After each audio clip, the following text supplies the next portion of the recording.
Had he but spared his tongue and pen, he might have rose like other men. But power was never in his thought, and wealth he valued not a groat.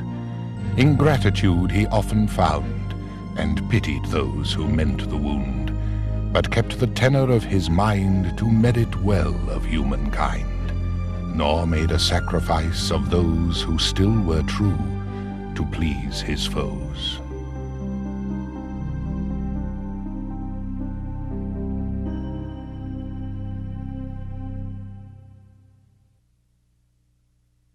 Jonathan Swift was born in Dublin in 1667. The city was changing from being a medieval seaport to a thriving capital. He lived through this period of early change. The barracks, built at the very beginning of the 18th century, denote garrison status. The custom house indicates the vital trading circumstance of Dublin as a seaport and its significance as entry point to the country. As a child, he went to Whitehaven in Cumberland, a mysterious event separating him as an infant for 3 years from his mother, raising questions as to his identity and whether he was being got out of the way. Then came school days in Kilkenny. It was a happy time, and he seems to have had a protected childhood. He had a conventional education, strict but fair. This was the Eton of Ireland, puzzling for Swift to be a pupil. Nearby, in Staplestown House, near Carlow, lived one of the Lords Justices in Ireland and Master of the Rolls, Sir John Temple. Vital to Swift's future was the association between this man's family and himself.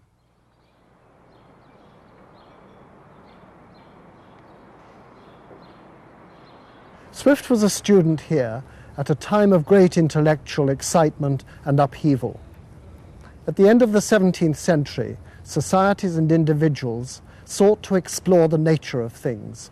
Philosophy moved away from one kind of thought into societies which engaged in science, in the study of travel, in the study of the human physique. He was taught by the people who formed the Dublin Philosophical Society, and he must have known of their papers and their experiments and their scientific studies. He would have received a very traditional, for the late 17th century, very traditional humanist education. In other words, he would have studied Latin and Greek and a number of set texts which, by and large, would have been familiar to people of his class throughout not only these islands, but also a good deal of Europe. At the end of the 17th century, Trinity was still a very small and poor institution. Its great days came in the 18th century, when it was fed with huge grants by the Irish Parliament and put up all the buildings that we know today. The 17th century, it was a much smaller, poorer. It very nearly became a Roman Catholic institution because James II intruded a Roman Catholic provost. And certainly if James II had survived, there would have been a complete change in the nature of the institution. He certainly implied, by drawing attention to the degree by special grace, that he wasn't a distinguished student, and that may have been true, but he did go on to study at Oxford, where he took his MA, and subsequently took his doctorate in divinity back in Trinity, and I suspect his intelligence must always have been evident to at least some of those who taught him. From Trinity College he went to Moor Park near Farnham in Surrey, the home of Sir William Temple, who became his patron and friend. He was possibly his kinsman as well. He asked Swift to tutor Hester Johnson, whom he came to call Stella.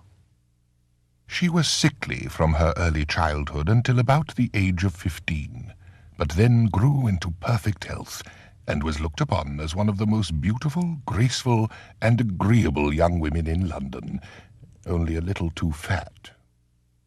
Sir Robert Southwell was Secretary of State to King William during the Irish campaign in 1690. Two worlds were in conflict, the Protestant faith of Northern Europe against the Catholic faith of France. William III represented one, James II the other. Swift's patron, Sir William Temple, sought to arrange for his young protégé to travel to Ireland with Southwell to report on events in that troubled country. He may have been there at the time of the Battle of the Boyne, or immediately after it, when William's victory established the future for Ireland and Britain. If you would ask me how we justify William Temple giving this young man so much responsibility, making him his secretary's amanuensis, sending him to King William to talk directly to the king, we can't really justify it. We can't really explain it. At the same time, there are many things in life we can't explain. It could be chance. It could simply have been that Swift was in the right place at the right time, that his family did have connections. It could be, of course, that there are hidden connections, or comparatively hidden connections, between Swift and the Temple family. It could be that Swift is, in fact, or was, I should say, Sir William Temple's illegitimate son. That could be a fact. Swift probably believed that he was related to the Temple family through his mother's side, and we know that Swift did believe a number of things about his family which subsequent research have shown to be untrue, and I think it was probably this which led him to Moor Park originally. Once he was there, I think probably more than anything else, he proved a very fine secretary to Temple, someone that a man like Temple, who was very distinguished, wouldn't have wanted easily to let go. And I think one of the best indications of that is that it was Swift who, after Temple's death, edited his letters. His next step was ordination. His first living was among dissenters in Kilroot. He hated it, though it inspired his first great work, A Tale of a Tub. In that single year, 1695 to 1696, he suffered a series of intense humiliations. And I think the secret to so much of his character, his pride, his aggression, his enthusiasm, his prejudices, can all be explained, well, to a very great extent, by reference to the humiliations.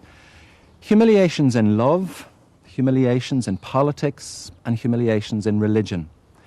With love, I mean, he proposed, or perhaps we should say he threatened marriage to a woman there called Jane Waring, a woman from just outside Belfast. She declined, said that he just didn't seem like a good bet. He had very little money, a new young clergyman, and he was suitably mortified and furious that a woman would reject him. Now, I think that helped to shape a lot of his attitudes towards the more famous women later on in his life, Stella and Vanessa. In terms of religion, it was equally mortifying to find himself representing the Church of Ireland, the established church, with no parishioners, no home, no glebe, no manse. He had really nobody to preach to. He was surrounded by a world of Scottish Presbyterians, thriving Presbyterian communities. So he had very little to do. I think in terms of politics, and it's difficult, impossible perhaps, to separate the political from the religious, mortification, humiliation. I think it gave him a lifelong perspective and understanding on the difficult position of the Church of Ireland, national, but really in effect a minority, and in the north of Ireland, a very insignificant minority. He longed for London, for its elegance, its formality, its wit. The Whigs were in power, and it promised to be a cradle for his satire. He wanted to be part of its literary life, to enjoy the friendship of Joseph Addison and Richard Steele. Swift turned to men like Lord Chancellor Somers, to whom he dedicated A Tale of a Tub. Esther Johnson inspired a second great piece of writing, his Journal to Stella. If you read the Journal to Stella, or when he writes about Stella, it becomes clear that it is an extraordinary, loving relationship. But also you get the feeling, here is a woman he trusted, totally and completely. He could write the day-by-day details of his life in London. He shared everything with her. He was so attached to her. But he also keeps saying all the time, friendship, friendship. He reiterates friendship. But in London, he became passionately entangled with another young woman, Esther Van Umry, whom he called Vanessa. Pray seal up the letter. Let nobody read it but yourself. Adieu till we meet over a pot of coffee or an orange and sugar in the sluttery. There I will tell you 1,000 secrets. provided we have no quarrels. Swift's skills as a writer were in great demand, and the impact he had on public affairs was huge. He enjoyed immense power during this period when the Tories ruled England, and he himself was confidant to Robert Harley, first Treasurer and later Lord Oxford. And now the public interest to support by Harley Swift invited comes to court. In favour grows with ministers of state, admitted private when superiors wait. And Harley, not ashamed his choice to own, takes him to Windsor in his coach alone. At Windsor Swift no sooner can appear, but St. John comes and whispers in his ear. The waiters stand in ranks, the yeomen cry, "Make room," as if a duke were passing by. In London, between around 1709, 1710, until 1713 or perhaps 14, the death of Queen Anne, he really was in that ideal position. His friendship with Robert Harley, his friendship with Henry St. John, later Lord Bolingbroke, these were very, very important things to him because they made him feel that he could really have an effect on the political life of the nation. And this it would be true even if, as seems probable, Harley thought less highly of his political judgment than Swift imagined. I often wonder about the effect on Swift of his being catapulted into a very powerful arena, coming from, at the end of the day, first of all, rural Ireland and then Trinity College, not a particularly distinguished career as an academic, that's to say. Now, to a man absolutely secure about his background, I would see that as the beginning of, indeed, probably a road to great achievement. Where this problem about doubts about background enter into it is that it could well be that Swift was always marked with, and that's what gives him such a fantastic role as a writer, as a satirist, always marked with an air of detachment, never fully committed. I just wonder about that. Was he fully committed to the arena of power, or which you, as a politician, have to suppress any sense that the ridiculousness of some of it, or the stupidity of some of the people. He didn't have that. He couldn't contain that. When he saw stupidity, he talked and wrote about it. When he mocked it, he did make many enemies, which were unnecessary. So there'd be that. Secondly, of course, this is the issue of insecurity. It is a tremendous challenge to someone to move from, particularly at that time, I would have thought, to move from a simple background into a very powerful court. And I wonder about the extent to which that took its toll of him, the sheer effort of being something that he must have had doubts that he was. For Swift, the ability to tell the truth to himself and to others is one of the most significant aspects of a Christian life. And he was a deeply committed Christian and somebody for whom deception was very, very distasteful. He was aware of it all over life at his time. After all, why does he attack banks and stockbrokers and stock jobbers? Why does he attack soldiers and doctors and lawyers? Because they tell lies. Lawyers are paid to tell lies. So soldiers are paid to go out and kill people who haven't defended them and talk about glory. Swift is fascinated by this side of human nature, and behind it all lies this clear and unequivocal commitment to truth and honour. He saw people cheating and lying and seeking for position, and he couldn't stand this obsequiousness, dishonesty, power-pulling, and the politicians behaving outrageously. Look at the way he brought down one of the greatest public figures in England, the great Duke of Marlborough, by his tremendous conduct of the Allies.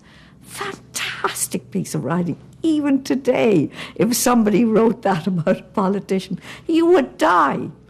But that's what he did. He brought down hypocrisy, injustice, wherever he saw it.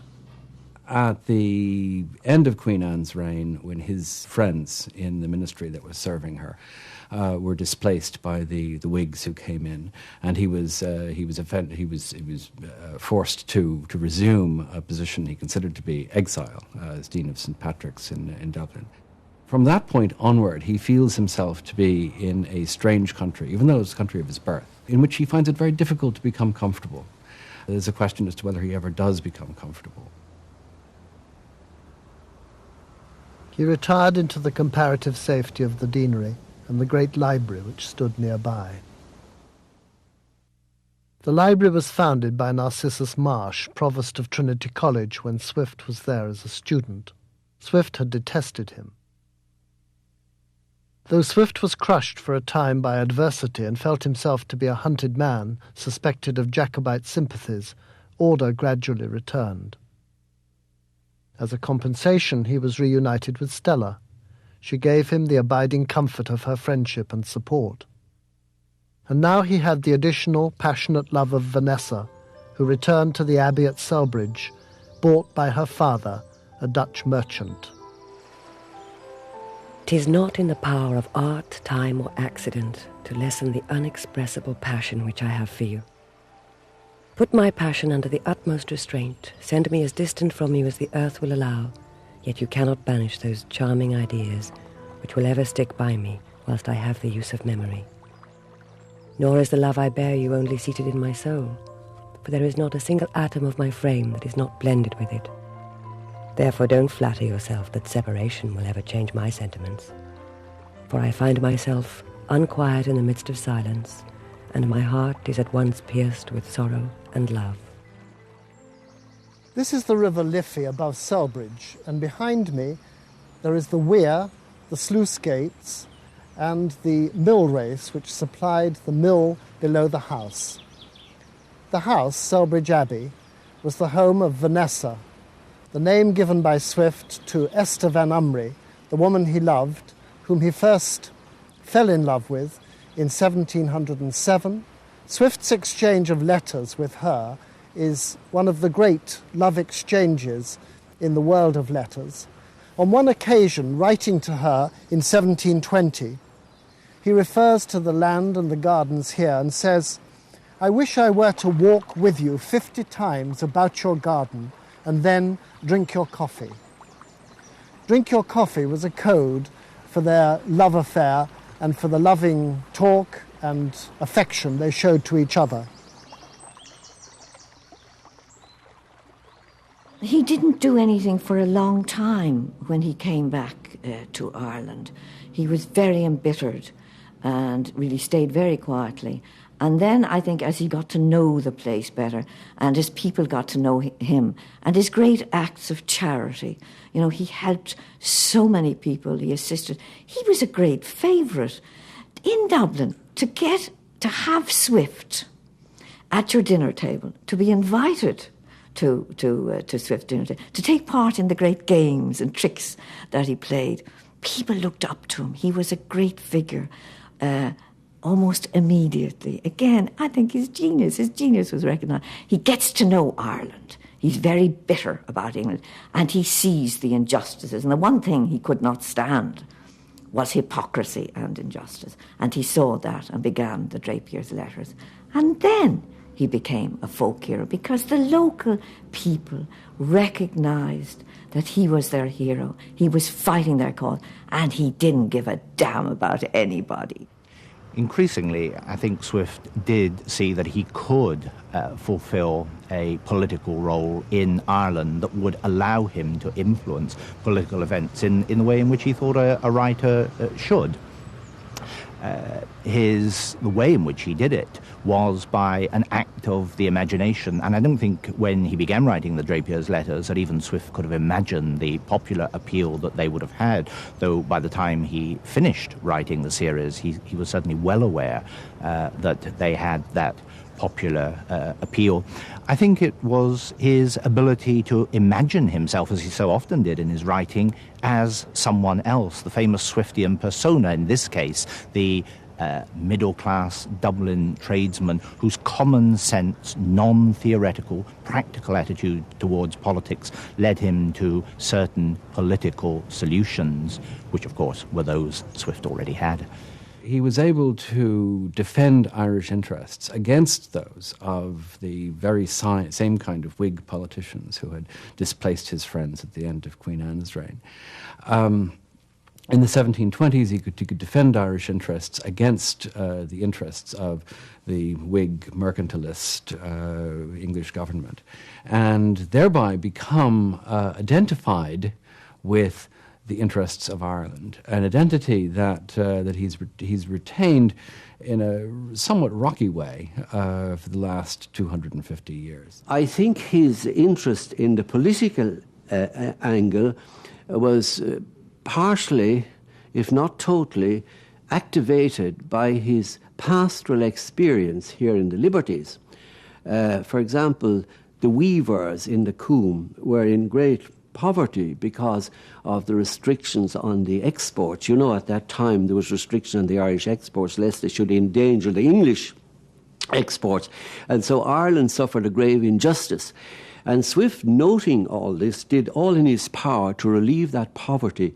He gave grants to the weavers, and also that stimulated him to inquire into the reason for all this injustice being perpetrated against Ireland, and for his demand that Ireland should be treated on an equality with England, that we are not an inferior nation to the English.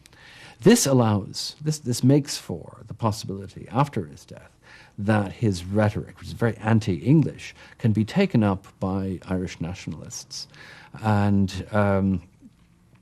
used to support the notion that Ireland should become a separate, even an independent nation. Not a point that he would have ever accepted in his life. He was very much opposed to that. He believed very much in the English connection. But he believed in an older idea of colonialism, whereby colonists could go out from the mother country, establish their own place that would then be on an equal level, on a par with the mother country. And England always insisted that Ireland was subordinate in economic as well as political terms. The sad thing about 18th century Ireland is that they really did ignore the majority of the population. It really was just a Protestant polity. The question was, should the dissenters be let in or not? Nobody thought very much, apart from a couple of noble earls, about the Roman Catholic population. Swift never knew where he belonged. One of the most fascinating things about him is that he tells, apparently straightforwardly, quite different stories about where he was born and in what circumstances. On occasion, he says, quite simply, he was born in England, which was simply untrue. He was born here in Dublin, as we know perfectly well. But he told people he was born in England. On other occasions, he said that he was born in Ireland quite by chance, because his mother was here away from her family in Leicestershire. At other times, he said he was born in England and stolen away from England, carried to Ireland in a bandbox as an infant. The famous story, of course, that he also told of himself at a year old, being stolen away by his nurse to Whitehaven in Cumberland.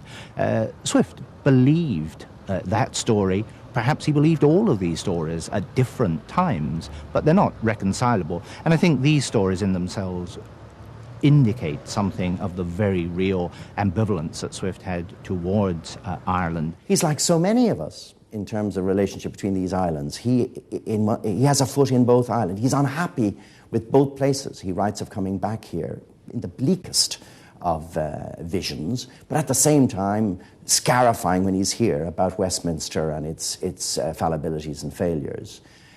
I think he has much to say to us about ourselves. Now, much of it is critical. He was not a happy man about this. He didn't have a benign view of the richness of being part of both. And I think that's to be explained by the political circumstances and his own psychological circumstances. But of course, what he does illustrate is the extent to which so much of that time and our time is bound up with working out these kind of relationships.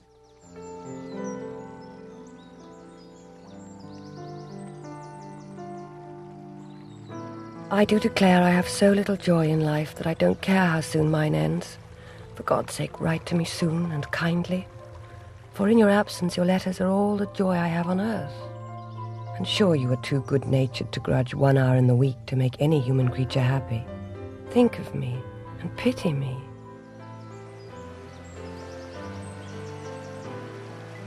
I ever feared the tattle of this nasty town, and told you so. And that was the reason why I said to you long ago that I would see you seldom when you were in Ireland. I will see you at the latter end of the week, if possible. These are accidents in life that are necessary. They must be submitted to. Tattle, by the help of discretion, will wear off. He really treated her extremely badly. I mean, you've only got to read her terrible letters where she's pathetically saying, "Oh, come and see me. I am dying. I can't live like this. Why are you doing this to me? Come and see me." And he is so cold. And even before, see, it's interesting, the contradiction. He brings over Stella to Ireland. He actually invites her. He looks after her. He looks after her financial affairs. When Vanessa says she's coming, he says, "No, if you come, I shall see you seldom." It's one of the coldest, most cruel. I think he was afraid of her. Totally different from Stella. He didn't quite trust her. He couldn't be sure of what she would do. She said herself, had wild passions. But that is really a very poor excuse, if you like, for treating her in the way that he did. It really was, I think, dreadful. The other theory is simply that he did not find Vanessa the kind of person with whom he wished to spend his life. She was highly strung, she was highly intelligent, very, very emotional, prone to great outbursts of temper, not the easiest person to spend one's life with, particularly if one is a dean. Perhaps the dean felt that it would not be an appropriate wife to bring to the deanery. It strikes me that he was infatuated with her, obviously a little bit obsessed by her. But what was he to do with her? He's obviously afraid. If you break off a relationship, you're not sure what she's going to do, are you? And in the situation that he was in, he had to be terribly careful. You see, he's pouring out his heart to Stella. He's telling her everything. He's not doing that to Vanessa. And I think he was afraid. If I say, "I'm not going to see you, that's the end of it, go back," what might she do? She was highly connected. The Provost of Trinity was coming to visit her. And the man he was most respectful to and certainly a bit afraid of, the powerful Archbishop William King, at his doorstep. Would Vanessa have run off to him and told them perhaps all that really went on in London? He was not sure. He had to be very careful. It was almost inevitable that Swift had two lady loves because they both gelled in with his two sides of his character. Stella was essential for the compassionate side, the paternal side. Vanessa was essential for this explosive, savage indignation which can no longer lacerate the heart. So you've got it there. And that's how I explain the relationship that Swift had, both with Stella and Vanessa. Two different types of relationships. I incline rather more than most establishment Swift scholars to the notion that he was, in fact, the illegitimate son of Sir John Temple, who was a very major figure, one of the Lords Justices in Ireland in the 1650s and 60s, and that therefore he would have been the half-brother of Sir William Temple, a much younger, almost a generation younger than William Temple, in whose household then he spent much of the later 1680s and 90s. I think there's more to support that view than to support any other. It does carry with it the stigma of illegitimacy, but it explains a great many things about his ambivalence in terms of family and in terms certainly of relationship with Stella. The same sort of school of scholarly thought also would hold that Stella was Sir William Temple's illegitimate daughter. Obviously, Swift and Stella would never have been able to get married if they were in fact half-brother, half-sister. It's said that Swift knew that, but Stella didn't. And Stella often wondered why Swift possibly didn't propose to marry her, and why she was sort of disturbed by this relationship with Vanessa, which came to a head because she couldn't understand why Swift seemed to be favouring Vanessa and neglecting her, who was so dutiful, and he had helped her and more or less been her mentor and cultivated her mind and all that, and why was he not proposing? And the only explanation I can see is that Swift knew the relationship there, and he knew it could never be. He could never marry Stella. Vanessa, I think, is the woman to Swift's man. And that's why, in a way, he didn't see the conflict, because I don't think poor Stella, didn't understand it, I suspect. But for Swift, he was probably much clearer in his own mind about it, perhaps not consciously. But it was not a rival relationship. They were different relationships. The journal he writes to Stella, he writes to a very rich relationship. Some might say a richer relationship. But the relationship with Vanessa is the one, I think, that has the sensuality, that has the quality of an adult-to-adult relationship, of a man to a woman. He still had troubles with it, I suspect, because he was, in that sense, an honourable man. He was aware of what it must have looked like publicly. If Stella was in fact a blood relation, a very close blood relation of his, then clearly he couldn't have married her. At the same time, she had certain claims on him. I mean, she had no one else to look after her, really. And so they were closely associated. This meant that people assumed that there was some sort of perhaps romantic relationship between them that had never actually come to fruition. This meant that when an actual romantic relationship appeared in the person of Vanessa, who was very much in love with Swift, and to whom he was not a blood relation, that he was placed between a rock and a hard place. I mean, he could have gone in the direction of Vanessa, but that would have made Stella's life very, very difficult. She would have been, her bastardy might well have been exposed at that point. Or he could have put Vanessa off. I mean, she was rather more ardent, a lover, a seeker of love. We can certainly tell from their correspondence. She's much more sort of physically passionate in her interests than he seems to have been. And certainly, if we look at the evidence of Swift's poems and prose pieces, he has a certain suspicion of physical passion that we certainly don't get any glimpse of from her. So there was that disparity in ardor between the two of them.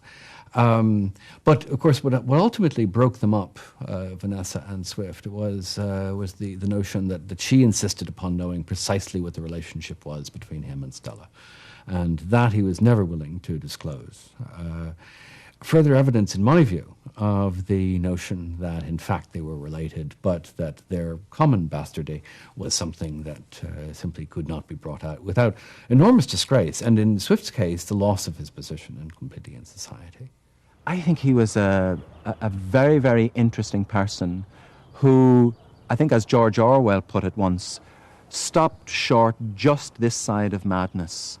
But that gave him tremendous energy, insight. I think he could be many people. I think he was very normal. And at the same time, I think he was very, very disturbed. And it's that contradictory element in his character, I think, that helps to account for the extraordinary range and energy of his writings, especially those writings about Ireland. For a number of years before his death, Swift had in mind a hospital for the mentally ill. He left a fortune of almost £8,000 for this purpose. I think the speculation about Swift's mind and the possibility that he was mad stems from really two misconceptions. One is that he had this extraordinary vision to leave a large sum of money, his entire estate, to found a psychiatric hospital. That was so unusual that has made people think he must have had some kind of personal investment in that. The second is that what many of the critics know is that the last 3 years of his life, 1742 to 1745, he was essentially a ward of court. He was being cared for by others legally. But that, and immediately people think he was mad, and maybe had been for many years, and of course those who didn't like him said that's it. That explains why he was such a difficult man, a peevish man, an intolerant man as they would see it. But if you actually look at the period, say 1730 to 1740, there's no sign, certainly to a contemporary psychiatrist, and I understand it to a contemporary analyst of Swift's writings, of any kind of madness. On the contrary, his own mental state was crisp and clear.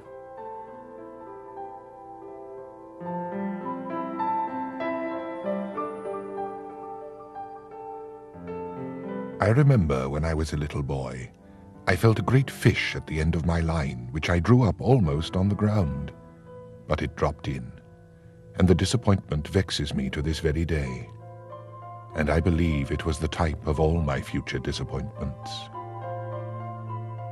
Disappointment is a theme running right through Swift's life, and he turns it round. He turns it from being the self-pitying that you get in some of his personal writings, and it becomes, in Gulliver's Travels, the key to the way in which we have to reform and amend ourselves. We have to see our failings and turn away from the visions of misery and self-pity and disappointment and turn to something positive. He was absolutely delighted with his travels. He kept saying in his letters to his friends that he was pleased with Gulliver's Travels.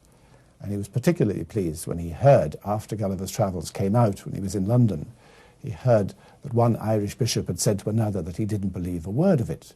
This would have delighted Swift, because in a sense he's managed to create precisely what he wants, which is a community out there of people who are fascinated by the perspectives in Gulliver's Travels and want to interpret them for themselves. Nobody can read Gulliver's Travels and not change in some way or other. Now, if you're a writer who's done that, you've had a fulfilling life, even if there may have been frustrations in the day-to-day. This man was an extremely complicated man, and that's the message, that when we're tempted to stereotype Republican and Unionist, Nationalist and Unionist, Catholic and Protestant, Presbyterian, Dissenter, it become as it did in him. He tried to do it himself, but he failed, because not only was the situation complicated, as it is now, but he was, as we are now.